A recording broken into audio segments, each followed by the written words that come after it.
Dear church, let's talk about jumping into ministry.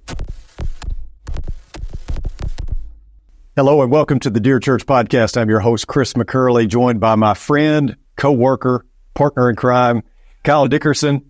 First time on the podcast. Yeah. And as I told you when you got hired, there will be many more episodes. If nothing else, you may have me coming into your office one week going, hey, I don't have a guest. You got to have to come on. So that's part of the perks about being on staff.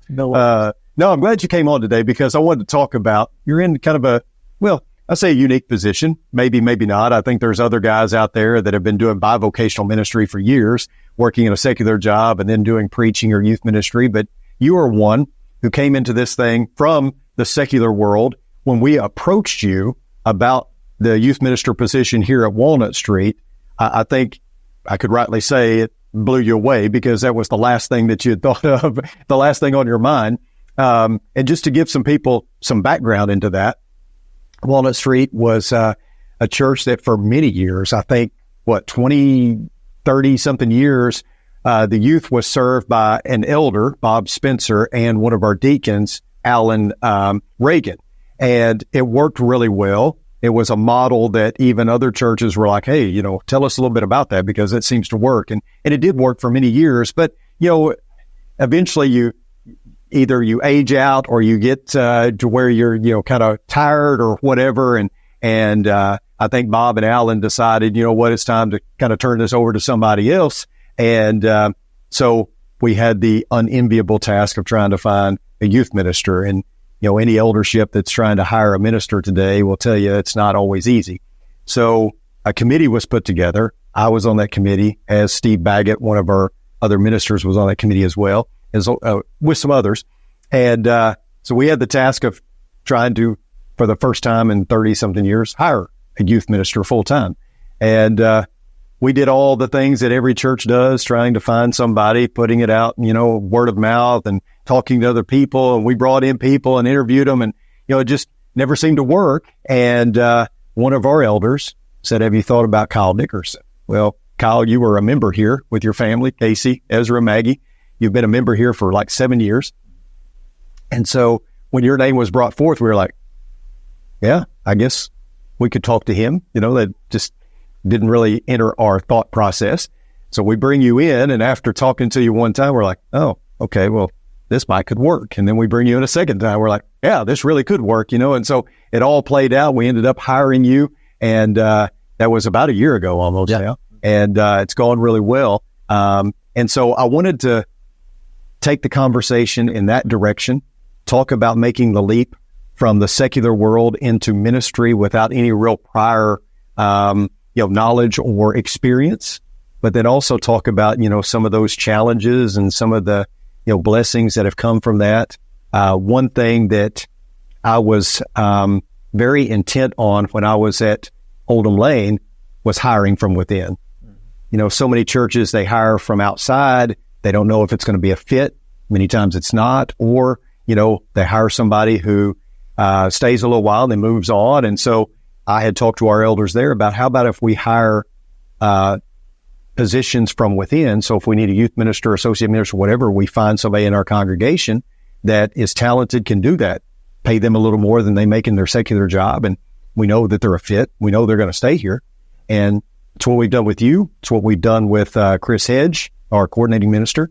And even Chad Garrett, our connections minister, was a known commodity here as we supported him in the mission field. And so I think it's been a model that's worked and one that kind of ensures success.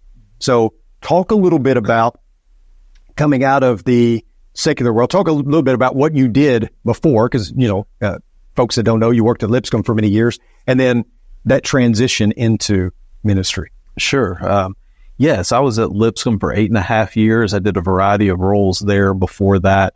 I worked as a police officer for a little while. I worked in the private sector doing firearms training for a little while. So I was in a few different areas as far as my career. But at Lipscomb, I worked with the IDEAL program, which is a program for college-age students that have developmental challenges. I worked with them for a while. Then I went into student life and I worked in campus recreation. I was the director there, which was just a phenomenal job to have. Right. And there was a little bit of ministry component in that, but it was just a small fraction of what we did there, the ministry piece of it. And then when the last few years that I was at Lipscomb, I was serving as the executive director and chief of the Department of Security there. And so moving from that into this role, like you said, it was an unexpected thing. I'd had that little bit of taste of ministry, and I'd done some of my schooling. We looked at ministry in some of my schooling, but I'd never really had full-on experience in what does it mean to actually take on ministry as what you're doing daily. So there was a jump there for me going from those roles, specifically at Lipscomb, where when you think of a faith-based institution, I think a lot of people, myself included, think, man, that's all about ministry. And there is a component of that, absolutely. But it does look different when you jump into this, where it's what you're doing full-time, all-the-time ministry. Yeah, that's we're calling this making a jump, and you've used that term as well. How big of a jump is that? Because I know with me in coaching is my previous position, it's a secular job, but there's a lot of parallels between coaching and preaching. Have you found there to be a lot of parallels? Yeah, I think so. No matter what we're doing in our careers, we're working with people for the most part. So there's this element of what we were doing, or what I was doing at Lipscomb, where I was working with families and their students as they're walking through this college experience. There's some of that definitely applies here to where we have families with their students in a youth program that are journeying through life. And they're in a really big developmental stage there from that 6th grade through senior year. And so there's some parallels of that there. The programming piece of it that I was doing at Lipscomb was something that I really enjoyed because it gave me the engagement with the students there. And I get that here, is being able to program and really engage with the students here and have their families be a part of what we're doing really in a deeper way than what we were seeing on the higher education level, because our families are super involved because they're all living in the same house. They're not separated by a college campus. But our parents here, and not just our parents, but the extended families, want to be really involved. So I'm seeing that engagement that I really enjoyed in higher education. I'm seeing that here, but there's even more engagement from the family. So there are some parallels there from what I had experienced previously to this. Have you found it difficult to, I know for me, when I came out of coaching and into youth ministry was my first role in ministry. One of the more difficult things was I had to come to grips with how much I didn't know, right? Yeah, sure. I was a new Christian at the time. That's not the case with you when you came into this role, but I felt like I had a lot of ground to make up as far as my Bible knowledge. If I'm going to be teaching kids about, the Bible and stuff, I'm going to really have to do a fast track here to learn it. What has been the biggest challenge maybe coming into this that, maybe was overwhelming when you came into it? Sure. What you said there about coming up to speed with Bible knowledge and being able to really engage in conversations about the Bible and application, all that with students, and that being lacking, that's something I definitely felt like that was a little scary coming in. It's like, and these students are really smart and they know their stuff, and they're not afraid to engage in a conversation where they'll say, hey, that doesn't make sense. That doesn't add up. Yeah. So that was a little intimidating coming in. It's like, man, I got to know my stuff. And I need to know my stuff for me, but I really need to know my stuff for these students. If I'm going to lead them and they trust me to give them the truth, I really got to be on top of things there. So that was intimidating. But man, it pushed me to study harder, to study deeper, and to listen to them, to listen to the students. And there's so many times that I'm coming to the students with this lesson that I'm really proud of, that I spent some time on. And at the end of it, they've taught me something out of it that I'm like, man, I didn't even see that there. Yeah. And they've pulled something out of that for me. So that's been cool, but that was an intimidating thing going in. You hit on this earlier that there's been this history of a strong youth program. Mm-hmm. And there's been great leadership. There's been a lot of good stuff done.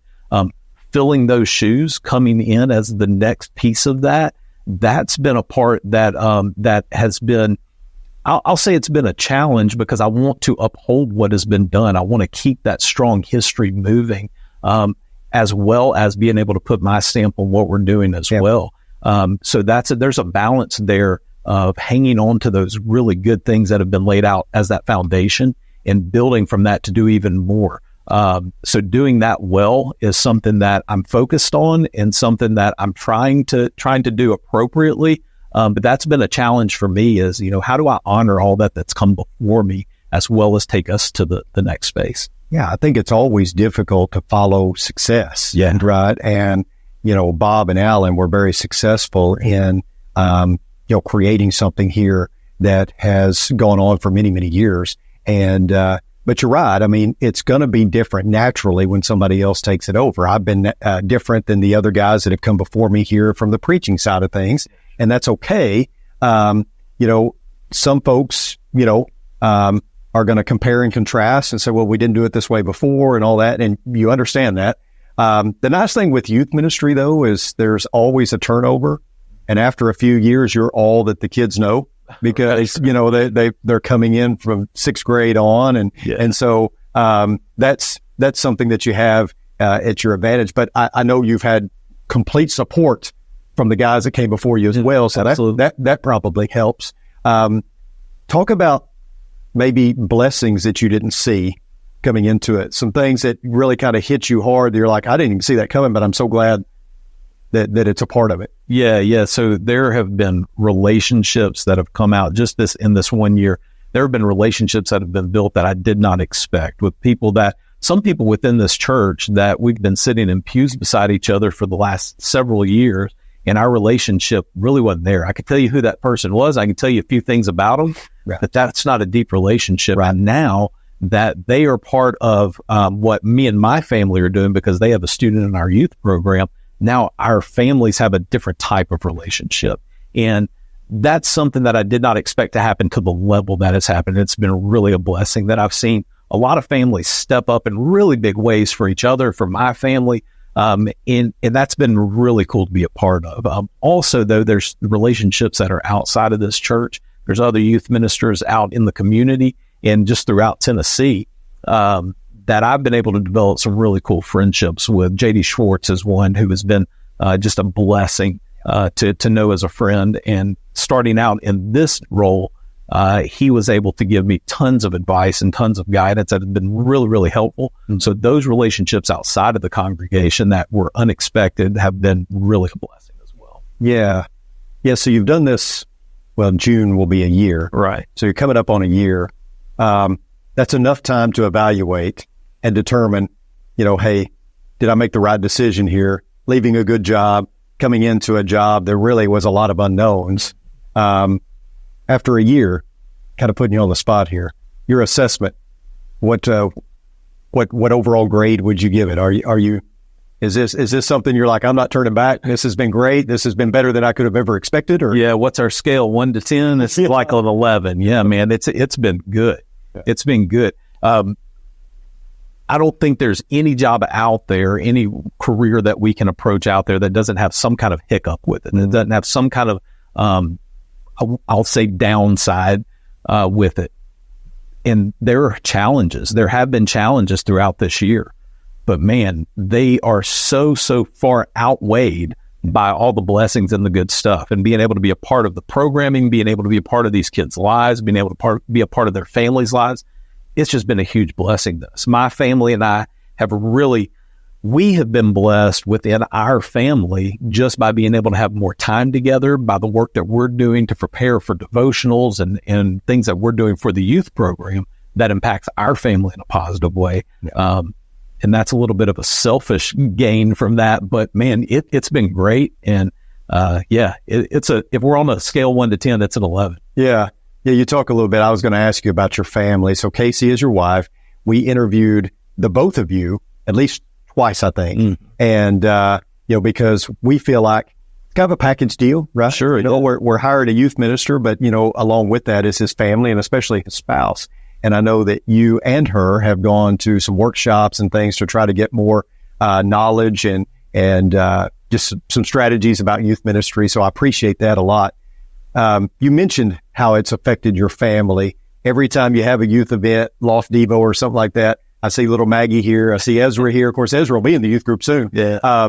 But talk a little bit about more in depth about how that has affected your family, especially Casey, and diving in and helping with this. I know she has her own career but I know she's been a big blessing to you and to the ministry. Talk a little bit about how your family has integrated. Yeah. So I believe that this role and us going at this together has felt, for Casey and I, has given us a deeper feeling of connection with this congregation. Like, we've always felt connected here, and we felt welcome, and we've been a part of what's going on.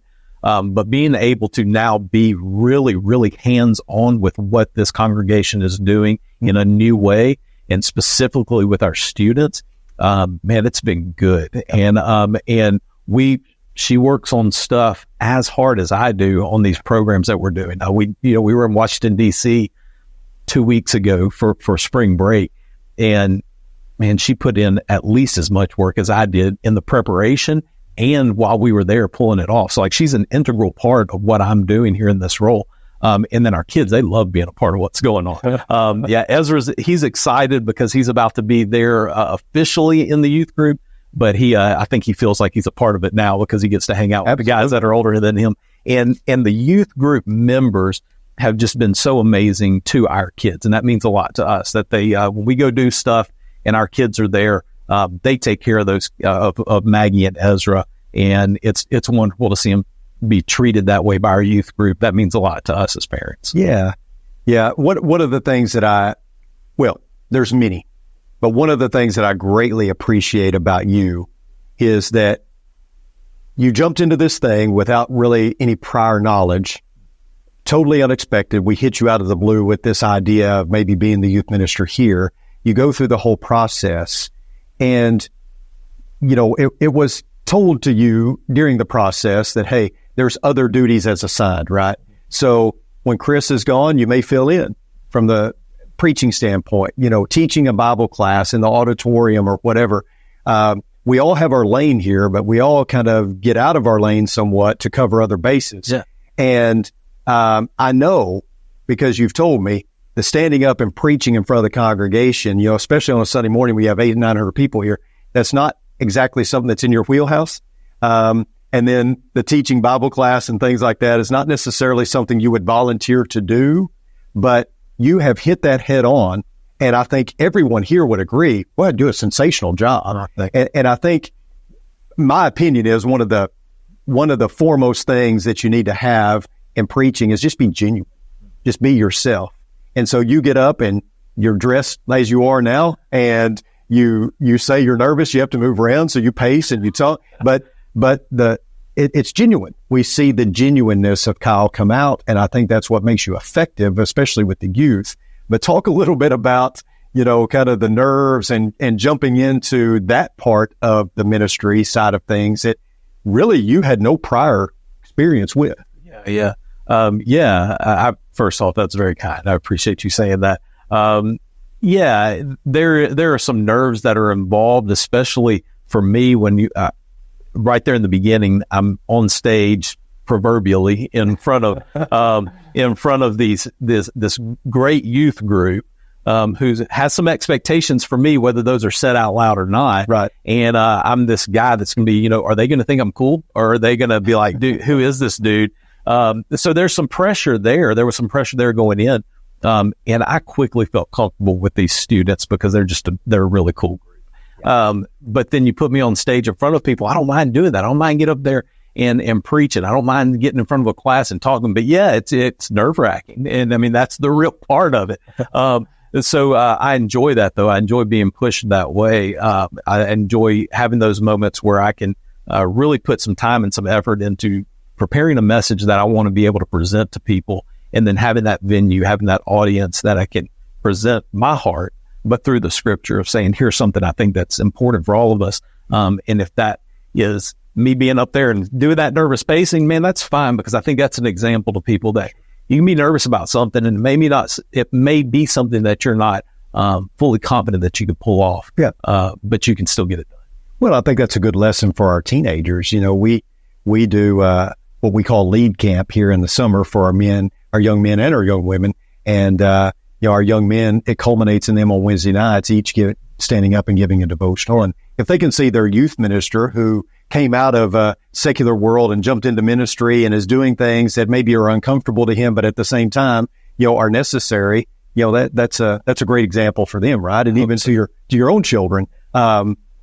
What has been maybe the biggest learning curve for you coming into this role? I mean, have you felt like you're behind the eight ball on some things, and it's like, man, I've got to catch up, or I've got to, any big surprises or anything like that? Yeah, I wouldn't say anything real dramatic. I've in the beginning, it was getting up to speed with what is everyone else doing. And I'm talking about the other congregations, looking at other youth ministers and other programs and saying, this is a really good, effective program. What are they doing that is so effective that's causing their students to want to be engaged, not being forced to be engaged, right? They're wanting to be engaged. And then looking at our students and saying, I want to do some of that stuff, but I also have to recognize that our students are different. So how do I do this well? I feel like that's an ongoing thing that I feel that pressure from, but I also feel comfortable in that kind of discomfort of saying, I'm figuring this out. So I've got to pull some stuff in. I got to figure out how it applies to our students, and then let's get it working. And if something don't work, we'll pull back from that. We'll try something new. Mm-hmm. I think that has probably been something from the beginning that has been there, and maybe it's gotten a little bit better, but it's still there. That pressure is still there. Yeah. Are you, I guess after a year, you're getting your legs under you. You start to figure out that this is the way I want to run this program. This is how the stamp, as we talked about, that I want to put on it. As you reflect back on 1 year, almost 1 year of doing this, I guess obviously there's things that you would have done differently, or maybe some things that, you tried and didn't work with. But for the most part, you think this is a lifelong endeavor? I do. Yeah, I do. I've done some fun stuff in my career, and this has been one of the most overwhelmingly satisfying roles that I've been in, and be able to be a part of what's going on in these students' lives. So yeah, I think I'm here till they tell me to hit the road. Well, we had Jerry Elder on here, who I know you know very well. Yeah. You used to attend Spring Meadows. Yeah. We had him on, and of course he's, in his late hundreds, and still doing youth ministry, and very, very effective. Is that something that you've talked to him about? I know you've talked to JD and some other youth ministers, but what are you hearing as far as effectiveness? How do I do this long term and remain effective? What are some of the biggest things you've learned? Yeah. Talking about that longevity and being able to carry out a career, that doesn't just last a long time, but is effective for a long time. And what I hear from all of those guys is pace yourself. Don't give up on things when they don't go well. Right.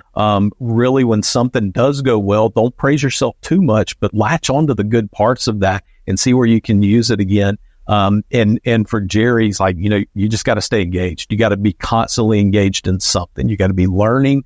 You got to be in the scriptures. You got to be in these kids' lives. And it's not always about being in the scripture 100% of the time. Sometimes it's about being at a soccer game. Sometimes it's about showing up at a birthday party.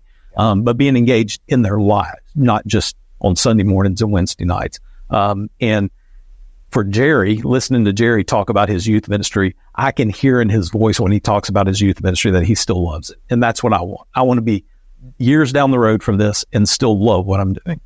Yeah, I think, I think the age thing is something we put a lot of emphasis on. I put a lot of emphasis on. I feel like, I'm getting older. Am I still effective? And I worry so much about that.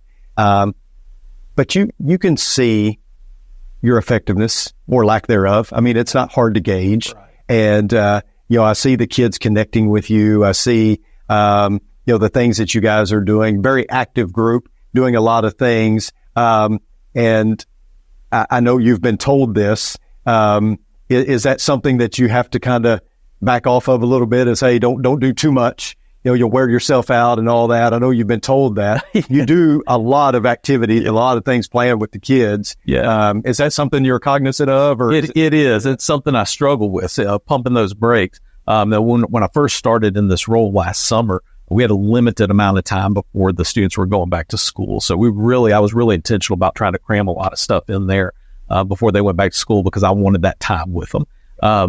And then since then, it has been very hard for me to back off and say, we're going to schedule a couple of less things this month. Instead, I'm like, can we squeeze something in on Thursday night? And JD has been a big one that has said, dude, you're doing well, but don't burn yourself out. Make sure you're taking time for you and your family. Make sure you're doing things that are rejuvenating and giving you that energy back so that you can really do well and pour it into these kids. So yeah, it's something that I am aware of. It was part of your question. I am aware of that. Do I do well with keeping it reined in? Probably not, if I'm going to give an honest assessment. But I love doing the stuff. It's fun. It's fun to be able to come up here and do a devotional late at night on a Sunday night. It's fun to play ultimate frisbee with the kids on a Saturday. Like, all that stuff is really fun. Sure. So also, it's not like, man, it's a chore. I got to do another thing. No, you're doing it because you enjoy it. Yes, I want to do more because it's fun. Yeah, you like hanging out with. Oh, yes. Oh, yeah. As we wrap up here, being still fairly new to this, what kind of advice would you give to a young man that's graduating, college and about to get into youth ministry? You've got a year under your belt as somebody who's experienced life a little more. What kind of advice would you give? Yeah, I would say have expectations for yourself, and but be gracious to yourself and be flexible.